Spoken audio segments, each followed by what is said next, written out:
We are live, by the way, currently, Kenny. All right. Oh, yeah. They're they have a decent pass D. They're pretty good passing defense. 56 in the country. Okay. That's solid. Yeah. I mean for Pretty solid. for for for Georgia Tech. Tech might be wilding on us. Hopefully not. Hell no. We'll see. You're done. You're done. You're done. You're done. I think Texas A&M's second in the country in passing yards allowed. That's insane. Their defensive backs are nuts. They're gonna have 2 first rounders from the defensive backfield, or top 2 rounders, I should say. Oh, like second fewest? Yeah, second fewest. They've allowed the second fewest passing yards in college football. I think you meant second most. I was like, oh. Mm-mm.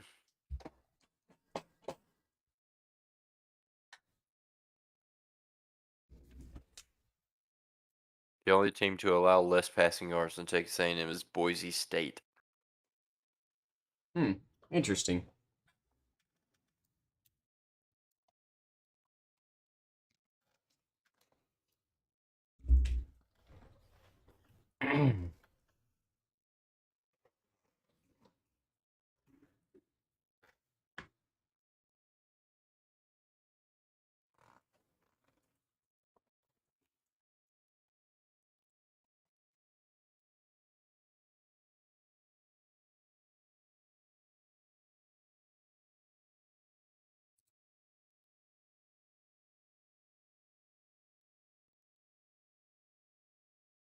All right, we're live on the live stream.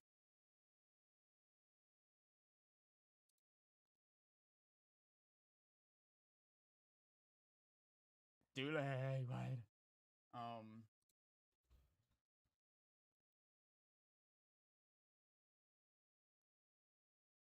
Georgia is 89th in the country in turnover margin.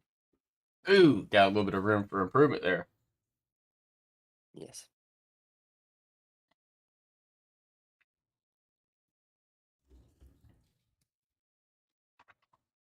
We're -3 turnover margin on the season.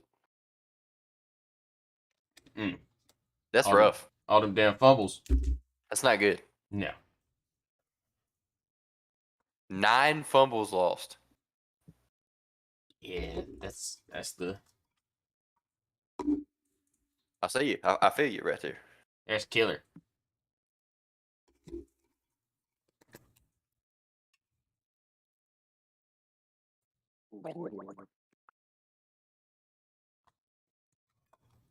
That's the one. That was a little one. That was the one. Oh, you gotta be Debo Samuel listed as questionable. Not good. Hoorah! What's the length we're looking at for this episode right here? Short. About 30 minutes in? Mm-hmm.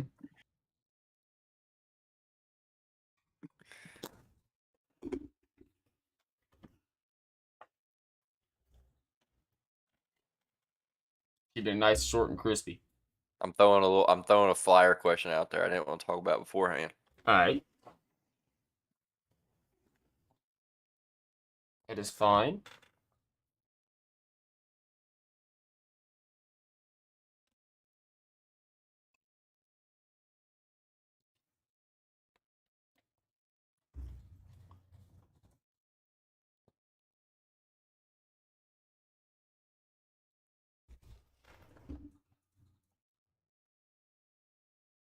Do you have all the betting information?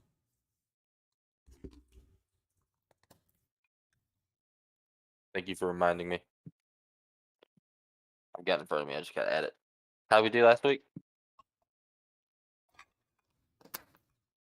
How did you end up doing?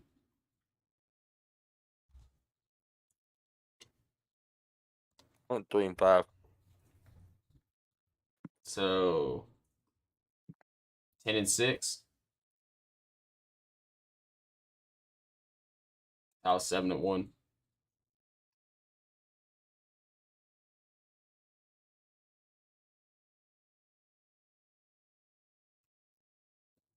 I went 4-4. Hold on.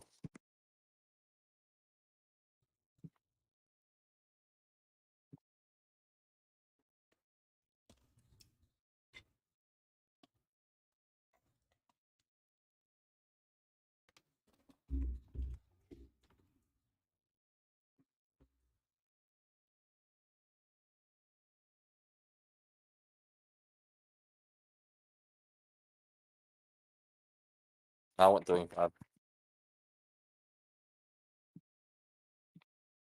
So we went what? 10-6. Mm-hmm.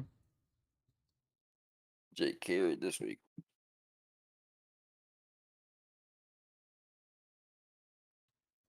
Had to put on for my city.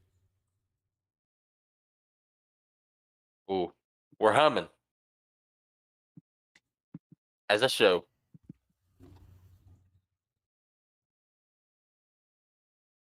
All right, I'm ready. Whenever you are. I got a 26? countdown. Yep, 26. Got a countdown for you. In 3, 2, 1, and we are live. Welcome in, everyone, to the Peach State Tailgate Sports Podcast. I am Kenny Cochran, joined by my co-host, Mr. Jake Hill. Oh yeah. Man, episode 26. We are one over a quarter to 100.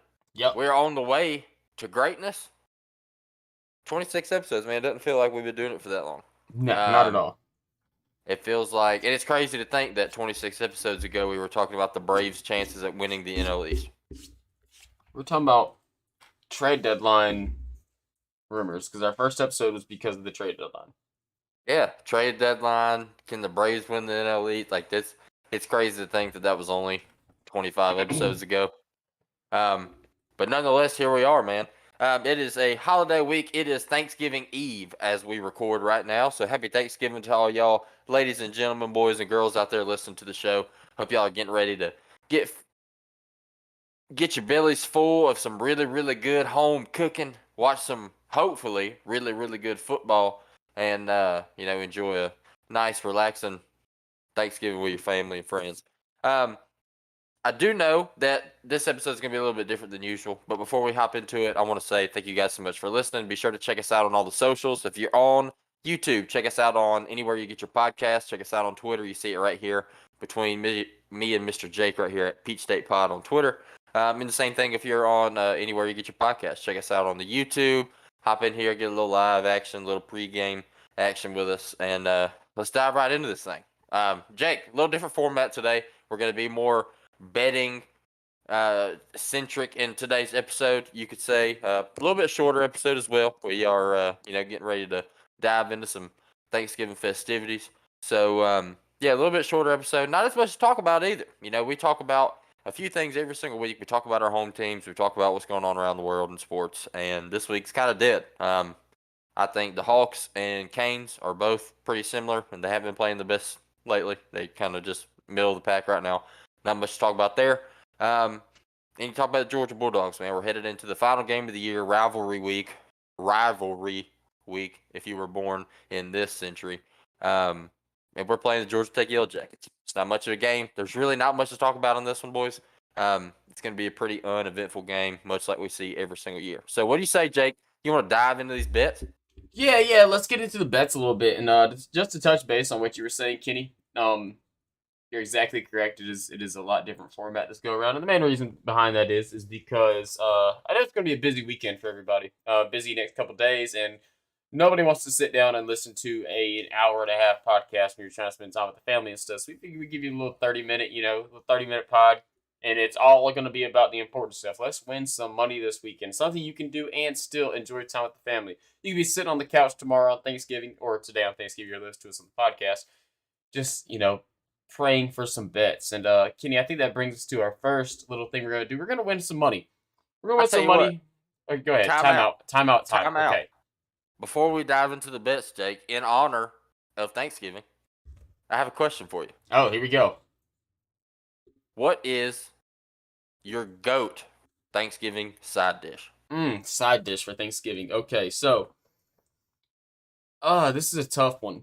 And maybe this is one that's not so mainstream right here, but I will tell you one that I love to dig into more than almost anything, and that is going to be hash brown casserole. Hash brown casserole Ooh. is goated to me. One of the best possible foods you could ever have.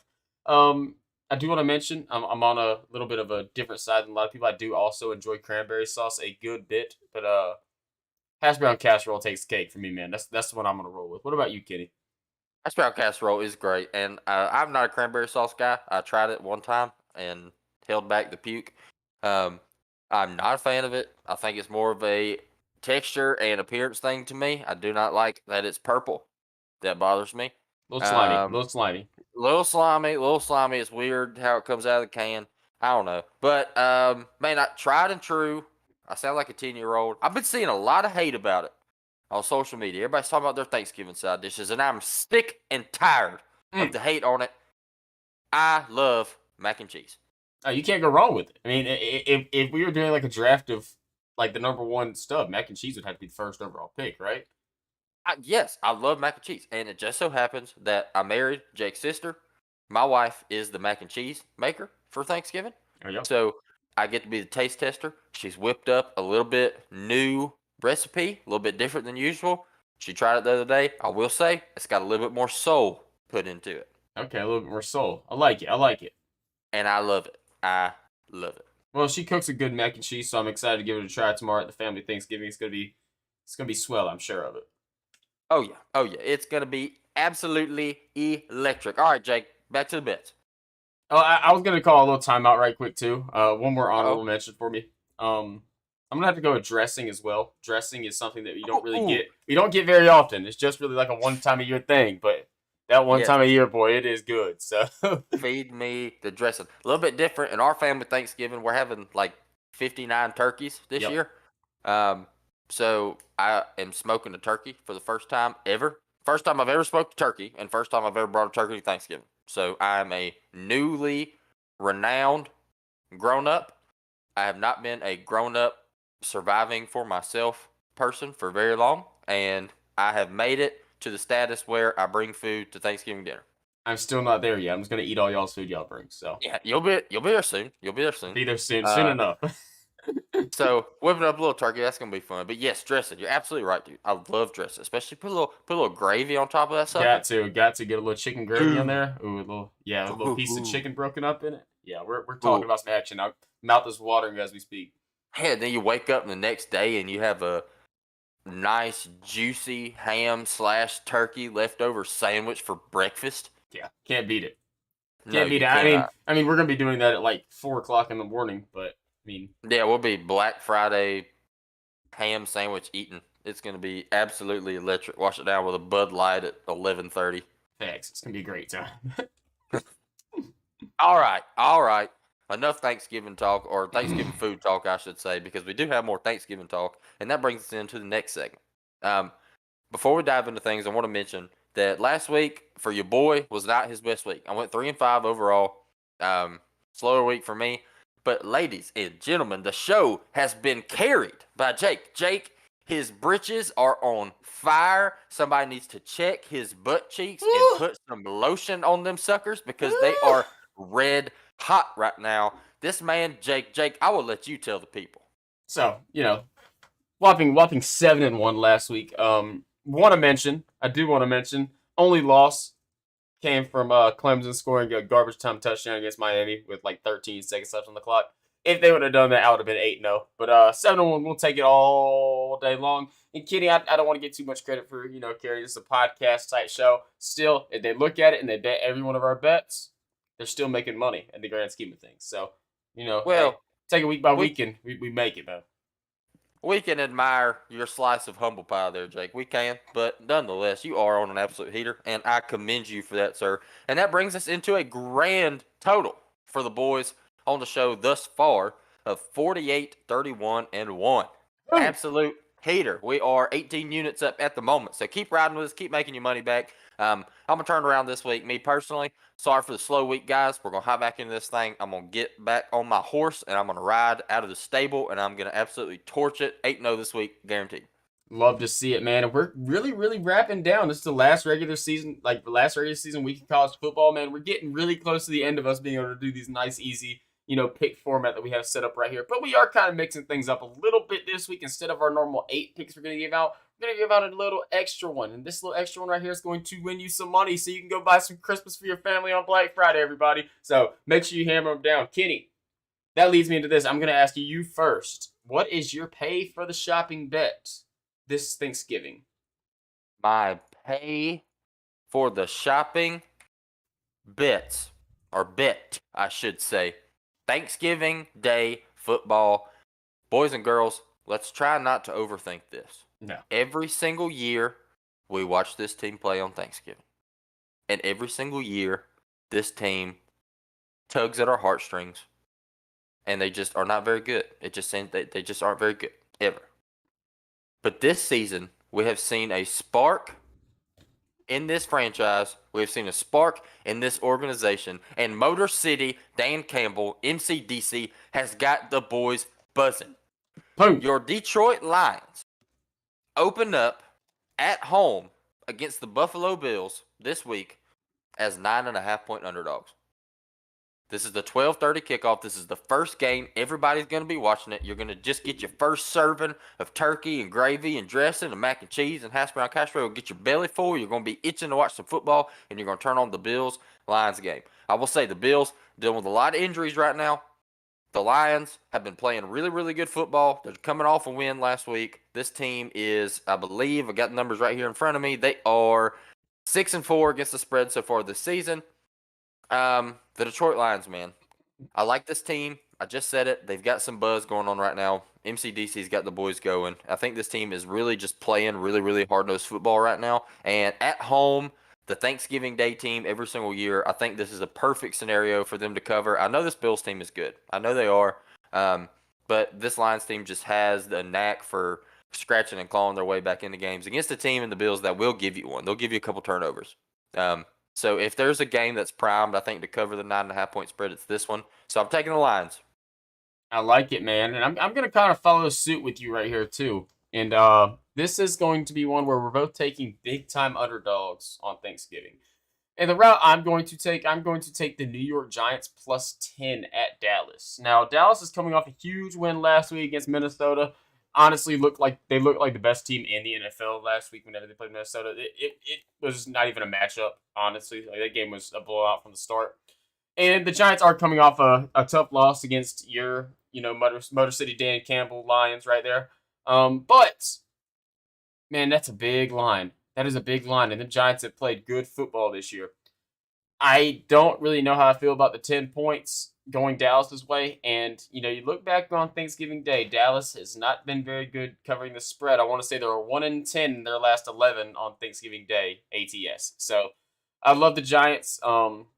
Also, DeMarcus Lawrence and Michael Parsons are both questionable. So if even one of those guys don't play, that you see a lot of odds shake up right there because we know Danny Dimes. We kind of know his issues is getting hit and fumbling the ball. And one thing about Dallas, they have two guys that can get back to the quarterback and make that happen.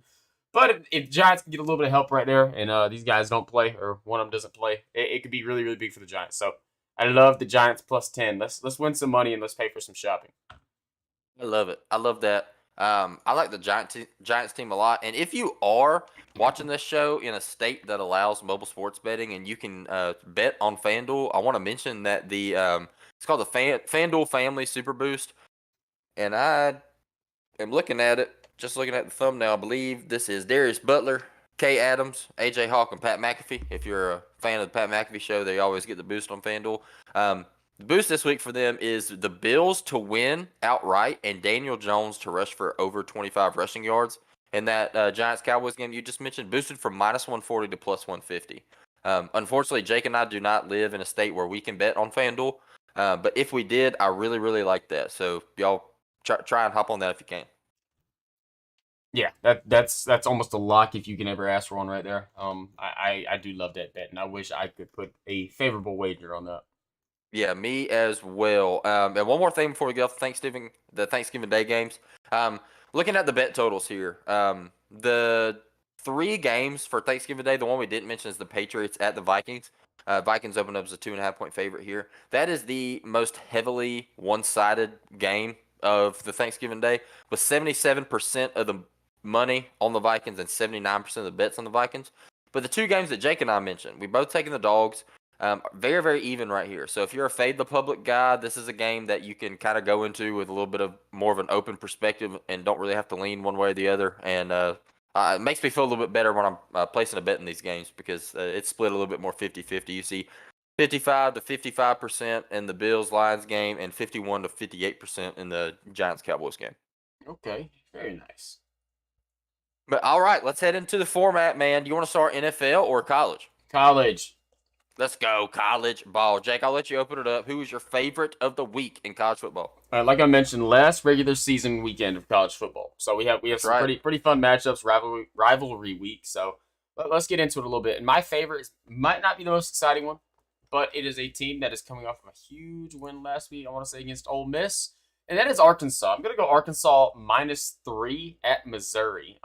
Not really a super big fan of that Missouri team. I got a little high on them for a little bit, and I kind of dropped back off on them. And Arkansas is a team, man, that we looked at, at the start of the year, saying this was a team that had a lot of potential, could possibly make a run for that SEC West. Did not pan out for them, even though this was the year to possibly do it. But they are still a good football team. We know about KJ Jefferson; he's a guy. 3 points is not enough in this game to me. I agree 100% on this game. I like that a lot. I did not take it, but it is one. It made like my final 2 that I was looking at.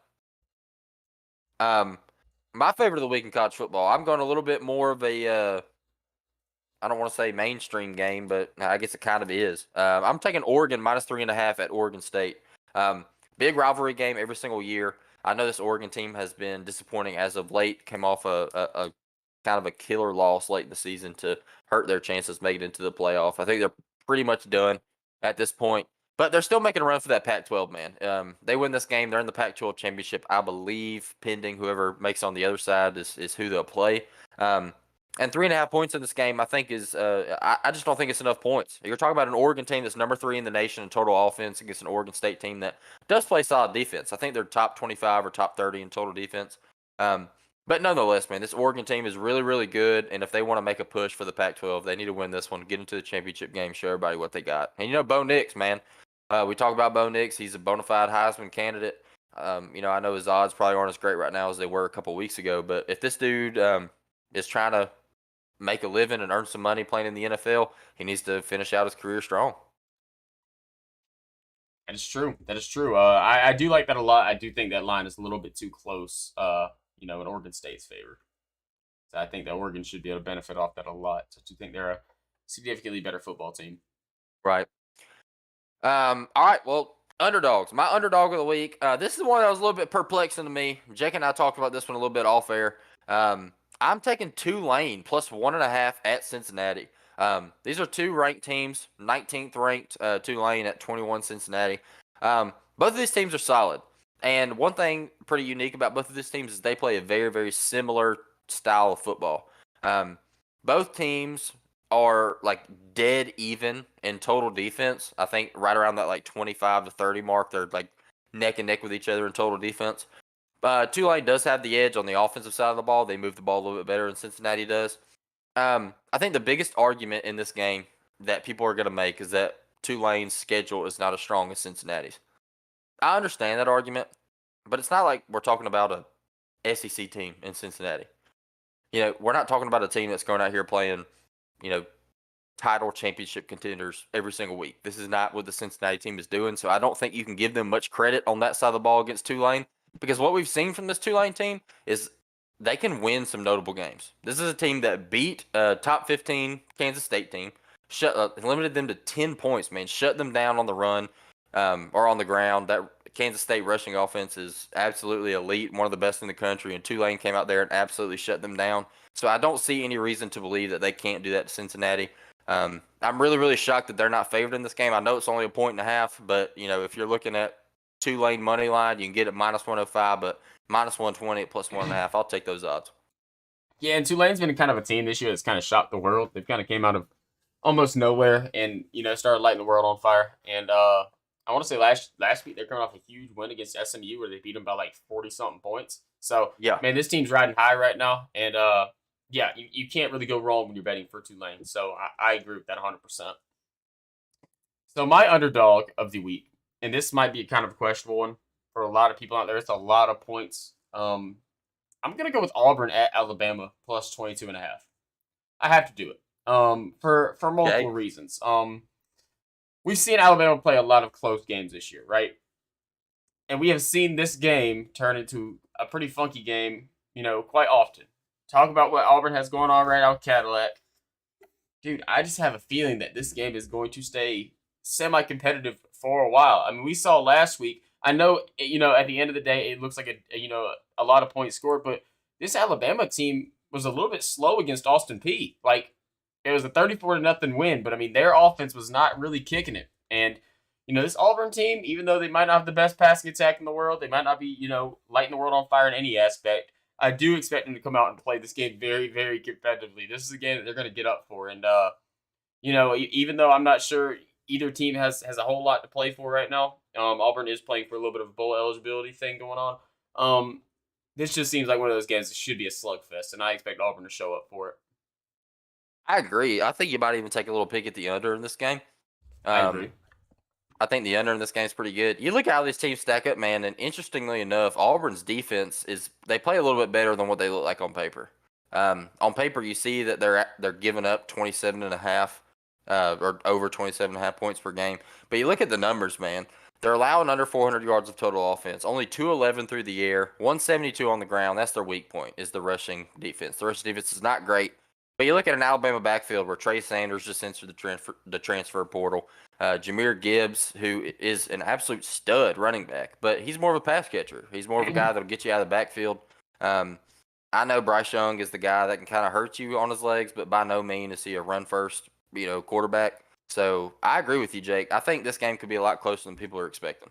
Yeah, and another notable thing is Gibbs did not play last week. He's also questionable right now. He did practice That's today, true. though, so keep an eye on that. He might be a guy that could be a game time decision. College football is kind of hard to keep up with that fun stuff too, because you might think somebody's playing or swear somebody's playing, and then they don't show up. Or in our instance, last year whenever we played Alabama, and they were like, "Oh yeah, Brian Robinson's definitely not going to play," and then all of a sudden Brian Robinson trots down the field first drive, and you're like, "What the hell?" Yeah, I mean, look at AD Mitchell. We've been thinking AD is going to come back for 5 weeks. Where's AD at, man? Somebody find AD instantly, please. He's probably just kicking his feet up, getting a little treatment, getting ready for the SEC championship. Dude is about to munch down on some turkey right quick and be ready for it. That's right. Munch down some turkey, dive into some duty. He'll be ready to go. All right, who's your over of the week? All right, so this is a team I bet on last week. I'm going to roll with it this week. Last week, Florida State took on Louisiana, the Raging Cajuns, and the over hit. This week, they're taking on the Florida Gators in Florida State. And the over-under set at 57.5. I'm going to cash that over. I think this could be a game that we see a lot of points. And honestly, I wouldn't be surprised if Florida State can put up 35-plus by themselves. So I also expect Florida to give a little bit of help in that aspect. They're a team that can score some points. I love that over number set at 57.5. No, I agree 100% there. I don't have anything to add with that game other than 57.5. I like the over. My over. I'm taking the over 48.5. UGA, Georgia Tech. Okay. Think dogs are going to come out there and 55-point route them? Yeah, I think we're going to absolutely destroy these boys. I don't think it's going to be particularly close. I think it's going to be a short outing for Stetson Bennett. I think Carson Beck comes out there and throws for 2 touchdowns. I will say this, and they're not good by any means. This Georgia Tech team is abysmal. They're a very, very bad football team. They've got some big wins. They're riding high right now. They just beat North Carolina. They think they're on top of the world right now. But they're about to get a reality check. I mean, coming to Athens, it's just a really, really bad situation for Georgia Tech. And this is why we're not really talking about this game much this week. There's just not much to talk about. What do you talk about in this game? We might be a little bit different in our generation to where, there are teams that we play that we don't like. Like, I don't like Auburn. I don't like Tennessee. I don't like Florida. But Georgia Tech, I guess I don't like Georgia Tech, but they've just never been competitive in my lifetime. So, I don't have any kind of I can't wait to see this game. We're going to kill these boys. This is the highlight of my year. I just don't really care. We're playing a bottom-tier ACC team. I don't care what state they're from. If we don't beat them by 45 points. It's a failure. We should absolutely kill these boys. So, yes, I think there's a possibility that Georgia covers the 48.5 by themselves, especially in the last game of the year. You know how it is, man. When you're getting ready to play in a conference championship game, ready to make a postseason run, you got to get some guys some reps in case of injury, in case of just a depth situation. And we've seen that with Georgia this year. This Georgia team has been a little bit different than teams in the past, where we get up big, we don't really take the foot off the gas like we usually have done. So I think you could see a situation here where it might be a short outing for Stetson and the boys, but you bring Carson Beck in, and this team is still going to move the ball. I don't care if Georgia Tech leaves the ones out there on defense; they're still going to get torched. Yeah, anytime you see Carson in, you have a good bet for the over because he's going to come in and sling the ball. There's no doubt about that. I do like that pick as well, Kenny. Oh yeah, feed me that. My under of the week. One of my favorite games of the year. Every single year, I get excited to watch this one. It's a little bit different this year because it's very very one sided. But I'm taking the under 47.5 LSU Texas A&M. LSU is a team that they can come out there and score 30 one week and then come out there and score 17 the next week.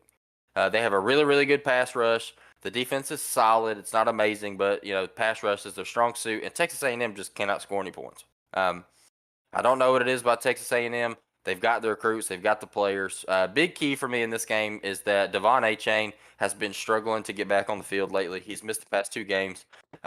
He did practice today, I believe, and Jimbo said that he expects him to play. Also, Evan Stewart, who is one of the best wide receivers in the SEC as a freshman for Texas A&M, absolute freak, has been battling injury bug here lately. Jimbo also said he expects him to play, but I don't know. Even if these guys do play, you got to think they're going to be on somewhat of a pitch count. And it's also the last game of the year for A&M. They are not bowl eligible. They don't have anything to play for. So I think this game could potentially be a little bit closer than what people expect. I think what's the spread in this game? 9.5. Yeah, 9.5 is not much though when you look at an SEC West champion against a team that has the worst, that could possibly be the only SEC team not to be bowl eligible. No, yeah, you're absolutely right. It's really not a lot of points. I think that's probably just leaning on the side of this being a pretty competitive matchup every single year. So I don't know. I'm curious to see how this game pans out. I think it could be a little bit of a defensive show from both teams. Texas A&M has a really, really good passing defense, second in the nation. I looked at it before we started this thing, which is kind of crazy to think about. They got some ballers out there, but LSU's not a team that torches, defenses through the year. Jaden Daniels is an amazing runner, and he's really good at throwing the football too. I'm not discounting him at all, but I just think this game has all the makings for an under. And then I get a number like 47.5. I really, really like that. No, I agree. Like you mentioned, man, this is one of the most competitive games of the year. It's always a fun one to watch. So definitely one to keep an eye on. So my under. Okay, so my under of the week for college football, I'm going to go under 51.5 Clemson versus South Carolina.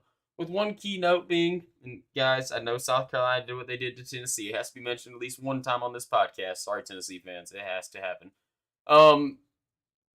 Spencer Rattler, man, you haven't done it all year. You did it against Tennessee. Guess what, bud? I don't think you're going to do it against this Clemson defense at all. I think that Clemson is going to be pretty one-sided on this game. And 51.5 points is a lot of points whenever one team has a top-tier defense. And that's kind of what I'm banking on right here. So, and especially whenever that one team with a top-tier defense, this is not like Georgia where they have, a super high, profile offense. Clemson's offense is decent, but they're not, something to write home about. So I could see this game definitely sticking under that 51.5. Yeah, I love this one. This was an auto take for me. I'll be on it. I didn't give it out as an official pick, but I really, really like this. Beautiful. We'd love to see that. All agreements right there. It sounds like 8-0 so far to me. Yeah, for sure. Actually, 10-0. 10-0. We can't forget our Thanksgiving picks. That's right. Yeah, go ahead and lock it in. 10-0 so far. So yeah, we'll move on to the pros, move on to the men's league, and get this thing wrapped up, and move on with a beautiful 18-0 week. Let's go. All right, the men's league. Let's dive into it. I'll kick things off here. My favorite of the week in the NFL, no brainer for me. I see this line. I know this team is not very good. They've been very disappointing this year, but you look at the situation here. No doubt, I'm taking it. I'm taking the Denver Broncos -2.5 at Carolina against the Panthers. PJ Walker, comes in, plays some good football in relief of Baker Mayfield, who went down with an injury. PJ Walker gets injured. Baker gets a starting job back. Baker goes in there, plays a bad game last week. Baker gets benched this week. Sam Darnold comes back. Let me tell you guys something right here. Baker Mayfield, I love him. I think Baker Mayfield is an electrifying person and an electrifying character, electrifying player. One of the best college football players I've ever seen, one of the best college quarterbacks I've ever seen. He showed some really, really good promise in the NFL, and it's starting to get to the point now to where Baker, like your time is limited, buddy. Yeah. But with that being said, if y'all think Baker Mayfield is bad at football, wait till you see Sam Darnold strap it up. Sam Darnold is undoubtedly a worse football player than Baker Mayfield.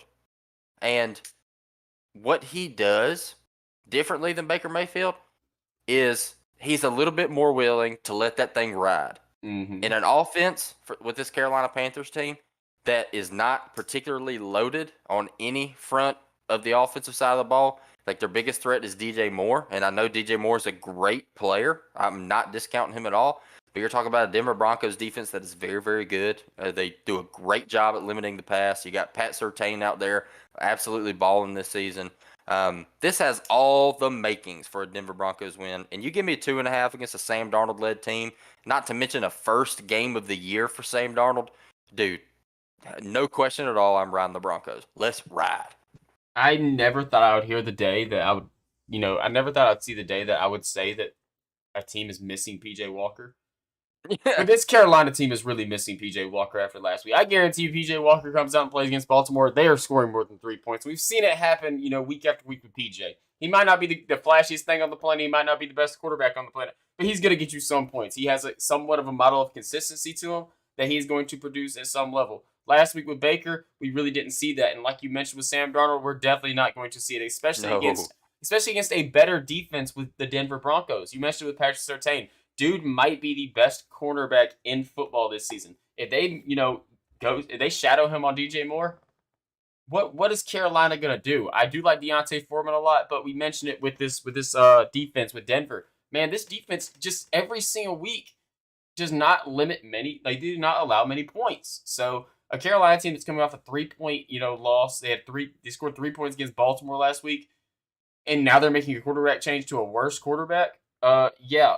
This is going to be a rough weekend for Carolina. And, Denver's offense isn't anything crazy.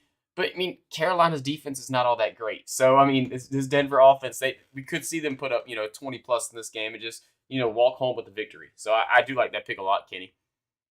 Yeah, and people are kind of down on Pat Surtain right now from last week. Boys, Patrick Surtain was man up on probably the best wide receiver in the NFL last week. Cut my man some slack. Do not write this guy off. Patrick Surtain is an absolute dog. You're not. I don't care who you are. You're not doing anything with Devontae Adams. You just can't. You can't do it. He's a full package. He does everything. He is an absolute incredible player. So you talk about a week like this against a matchup with DJ Moore and those Panthers receivers across the board. Dude's probably gonna eat on Thanksgiving week. Just wait until we see a sauce Devontae Adams matchup. Then we'll be able to say that for sure. Because I think right now Sauce is the best cornerback in football as a rookie, Yes. which is kind of intense. But Patrick Surtain, a second-year guy, I want to say, out of Alabama. These young cats are coming up and they're playing ball. It's kind of weird to think that we're seeing guys like Jalen Ramsey kind of fall off. But then you think about the old guys. Patrick Peterson's kind of having a career renaissance right now with Minnesota. So it kind of goes both ways a little bit. And that kind of leads me. It doesn't really lead me anywhere, but that takes me to my favorite of the week, and that is the Chargers -3 at Arizona. And Arizona is getting Kyler back this week, which is going to be a big thing for them. They've been playing with Colt McCoy, and no disrespect to Colt, but that's quite a downgrade. He did look good against the Rams when they played him 2 weeks ago, but last week against San Francisco, he was just totally outmatched. But I still don't like this Cardinals team, man. The main reason behind that is because they don't play defense, and this Chargers team, they've played so ball this year. They've kind of been a little bit disappointing, but I do think they're a better football team all the way around. And Call of Duty's out right now. Kyler hasn't played since Warzone came out, and his first game back since Warzone came out, it's probably not going to go so well because we know how Kyler is. No, I like that a lot. And one thing about this game too is the Chargers played a really, really good football game against the Chiefs last week. Mm-hmm. And you can't discount them for that at all. They did come away with a loss. I mean, anytime you give Patrick Mahomes the football with any time on the clock, he's probably going to get them in a scoring position. Um, and you just can't say enough about that Chiefs team, man. They're probably the best football team in the NFL right now, in my opinion. You talk about the Philadelphia Eagles, you can make an argument for the Bills, even though they haven't been playing great lately. You can make an argument for the Vikings, maybe the Cowboys, whatever you want to do. But I don't, there's just not a team in the NFL that I would put against the Chiefs and pick them to win right now. Yeah, I agree with you 100%. This is a team that has played, quite a few teams close so far this year. Just, haven't really, hit the nail on the head. But I do think this is a primetime matchup for the Chargers to kind of get right. Yeah, and you get Keenan Allen back last week, first game back in a while. Hopefully he's healthy. He can roll into this one. Top 10 receiver in the NFL. Definitely, for sure. Whenever he's healthy. Well, why don't you go ahead and give us your dog, Jake? Dog of the week. I talked down on him last week. I was feeling a little bit down. But we're back on the hype train, boys. We just beat the Chicago Bears. So that leads me to this: the Falcons +4 at Washington. Guys, I would understand a +1. I would understand maybe even a +2, maybe even a +2.5. +4, that's way too many points right here, guys. Once it gets over that field goal margin, I start to like it. One thing I do want to note is this Washington team is very, very, very good at stopping the run. I want to say they have the second best run defense in football, which does not match up very well against the Falcons. But I will say this: the number one run defense in football is the San Francisco 49ers, and whenever we played them this year, we ran the ball all over them. So just because your run defense ranks well does not mean you're going to match up well against this Atlanta Falcons team. Kyle Pitts going on the IR is definitely negative in the passing game. But whenever you can get a guy like Parker Hesse on the field more often on more plays, more superior blocker, it's definitely going to make an impact in that run game in a positive way. So I look at this game really, really big. I do think people are kind of riding that Washington, hype train a little bit much right now. I know they are on quite a heater since, Taylor Zinn Heineke is their quarterback, but Yeah. dude, he's nothing special, guys. If we can just limit this run game a little bit, Heineke's not going to go out there and blow the doors off of you. So I definitely expect this game to be close, and I don't see it being anything more than 3 points. No, I love that. I talked about matching up teams against the Chiefs and not picking them to win. That was with one caveat: the Atlanta Falcons. They would beat the Chiefs if they played head up. That's the only team in the NFL that would, in my opinion. Guaranteed. Just the run game, man. You can't stop the run. Yeah, you can't stop many things. Falcons team. We talked about it last week. How season's over. It was a good run. We're back in it. We're winning the Super Bowl. Also, shout out to CPAT for most all-time kickoff return touchdowns. Good for him. Man, yeah, good for him, man. Absolute stud. Dude's making a Hall of Fame case. He's making a Devin Hester run at this thing. Yeah, pleasure to have him on the team. All the good stuff he said about Atlanta. The first team to really give him a shot on an offense to actually make noise, and he's taking full advantage of it, and he's still doing what he is famous for, returning kicks. So beautiful thing. You don't see too many starting running backs in the league also dual as kick returners. No, you do not. And with that being said, Jake, you perfectly carried me into my under of the week, or my underdog of the week, excuse me.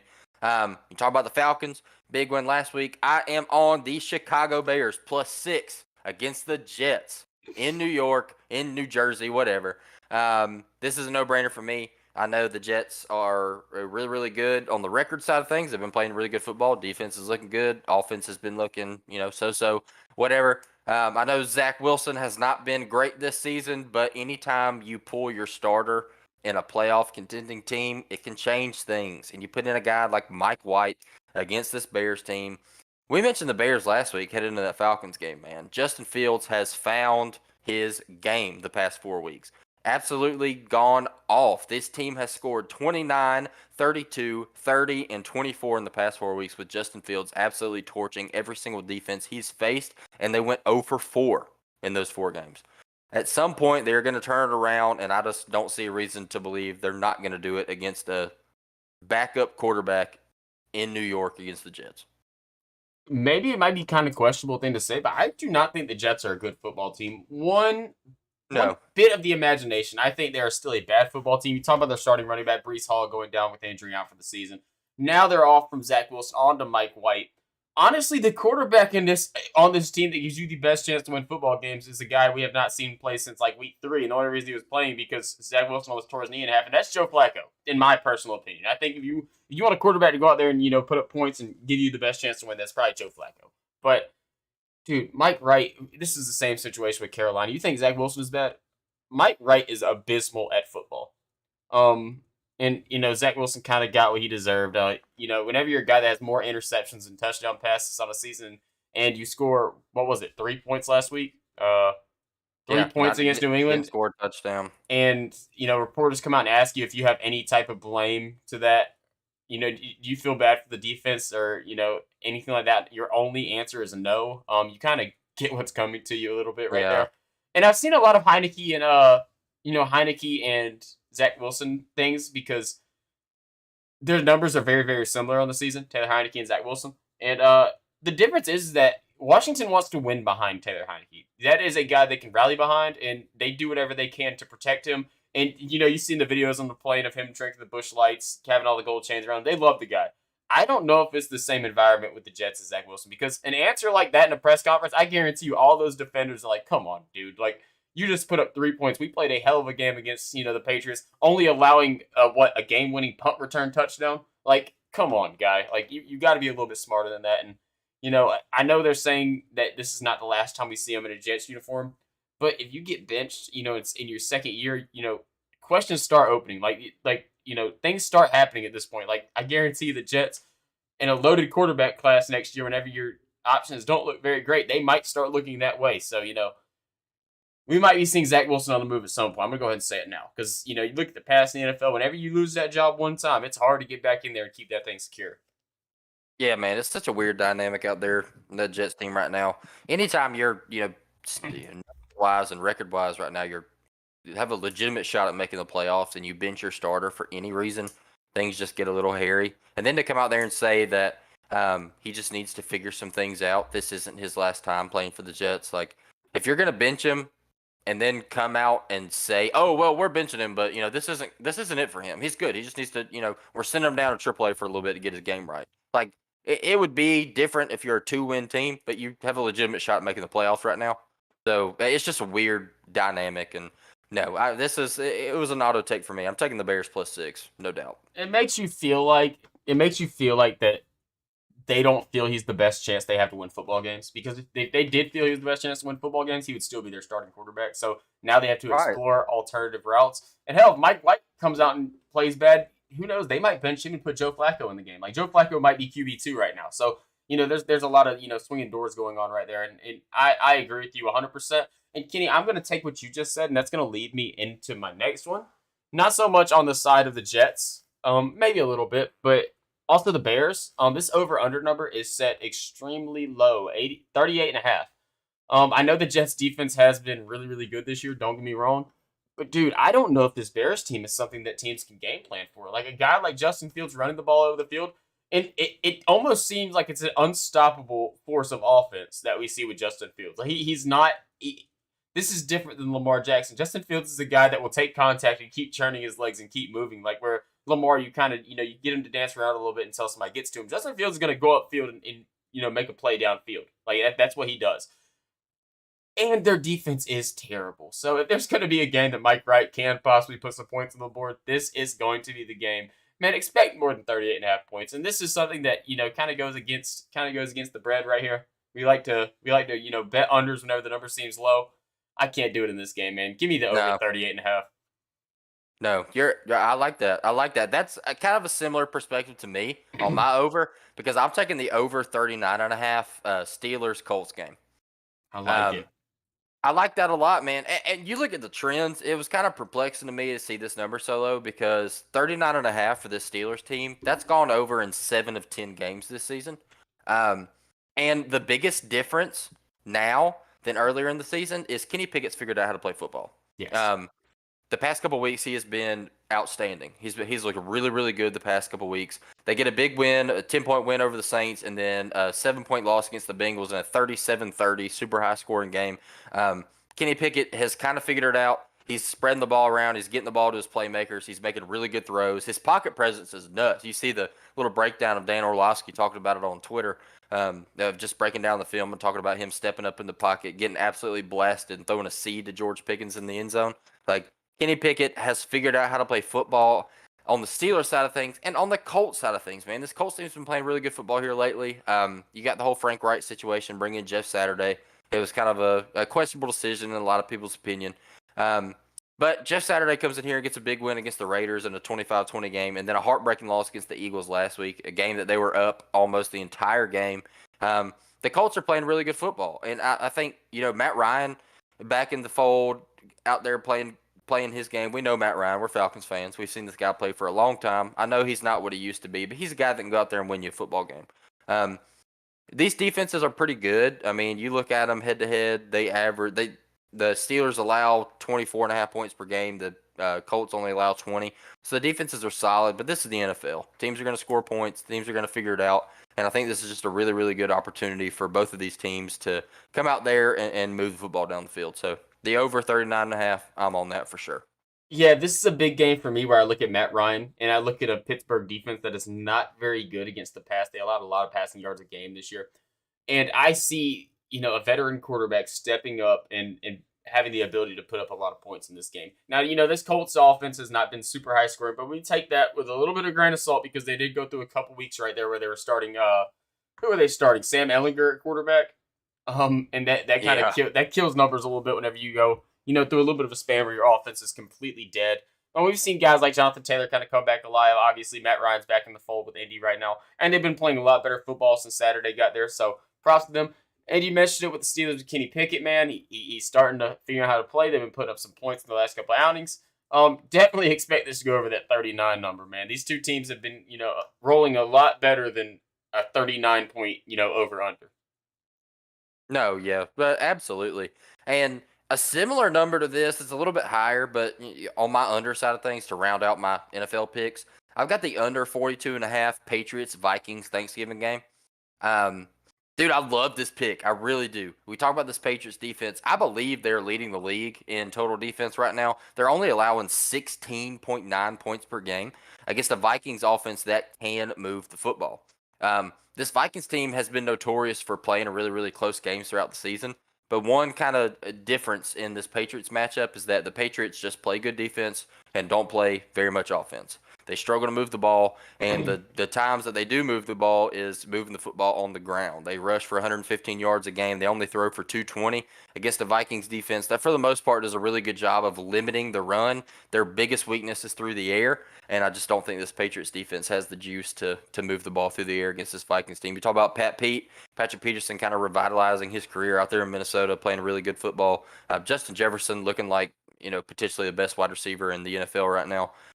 Vikings team looks really, really good, sitting at 8-2 right now. They're, should be a lock to win that division and make the playoffs. People are talking about them making a run for the NFC. Could be the team to beat. You talk about them or the Eagles, whatever. So I like this game a lot for multiple reasons, but one of the things that I think we're going to see in this one is just kind of a knockdown drag out between these two guys, or between these two teams. A lot of injuries in this game too. Isaiah Wynn, tackle for the Patriots, who's been really, really solid in the NFL, is out in this game. Another offensive lineman, David Andrews, and another starting tackle are both questionable in this game. Devontae Parker and Marcus Jones, wide receiver, cornerback, both questionable in this game too. And then a lot of injuries for the Vikings, more on the defensive side of the football. That Vikings offense is still out there. So that's one thing. But, this Vikings team, they're scoring under 23 points a game, even though they do move the football a little bit. But one thing, like I just mentioned, they play close games. And if you're going to play a close game against the New England Patriots, it's probably going to be a low-scoring close game. Yeah, definitely. I agree 100%. And my under, I'm kind of going a little bit opposite way. I'm going to a spread that I think has way too many points right here. This is going to be Dolphins versus Texans. Under 47, just to give y'all a little bit of pretext. This is a game that's really, really weird to me because we talk about the Texans being, probably the worst team in the NFL. And, the Dolphins team that is definitely, pretty solid. But I look at how these defenses match up. The main reason the Texans have such a bad defense is because they allow damn near 200 rushing yards per game. But if I told you that they have a top 10 passing defense in football, would anybody ever believe me? And we talk about a Miami team that loves to throw the football around the yard and does not run the ball very much at all. And then I go to the other side of the field and I look at the Dolphins' rushing defense. The Dolphins have, a top 12 rushing defense in football. And we look at the Texans, they're damn near their only option on offense is Dameon Pierce. So this is a game where the matchups kind of line up a little bit. And 47 points is a lot of points in the NFL. And I just don't see it hitting that number, man. I see it staying well below 47. Especially in another game where the starting quarterback gets benched. Kyle Allen making his first start of the year in this game. I do like the move to Kyle Allen. I do think it was a right move to, the Dougie Mills train is done. Going into this season, I would say that he was probably the second best, rookie quarterback in football last year. This year, he might have been the worst quarterback in the NFL. So I said college football earlier, my bad, NFL. But I think he might be the worst quarterback in the NFL. So good move. Let's see what Kyle Allen got. He's a guy that's had some success in the past. Well, I think that just about wraps it up. That wraps it up, Kenny. We made it to 50 minutes. All right, yeah, it's pretty good, man. A little bit shorter episode than usual this week. Not too much going on, but Thanksgiving week, man. A great time to sit down with your family and friends, watch some football, eat some really good food. So thank y'all so much for tuning into the show this week, man. Hopefully we can keep the train rolling with these bets. Jake will stay hot. Hopefully you can drag me along with him, boost me up a little bit. We'll come out here and keep winning some money for you boys. So 18 units up at the moment. Hop on here with us, man. Follow us. Make sure you're tuning in on the podcast side of things and the YouTube side of things because we're out here winning some money and giving out some pretty good picks. So if y'all can, man, just get in here, interact with us, give us some feedback, let us know what we can do to make the show better. Share it, man. Share it to your family and friends if they like football, if they like college ball, NFL ball, if they like to talk dogs, whatever. If they're Southeast fans, Georgia fans, whatever. Get them in here. Let's get some discussions going. And one thing about this show is we might be super, super biased and leaning towards UGA or to the Falcons or the Braves or, any way you want to cut it when you talk about our home teams. But one thing above all, we love making money. Yes. We love making money. So, man, thank y'all so much for tuning in. Be sure to check us out. Next week, we'll be back in here giving out some more picks ahead of a conference championship week in college football, and things will get a little bit more moving in the sports world. And, yeah, y'all enjoy your Thanksgiving, and it's been a good one. Jake, you got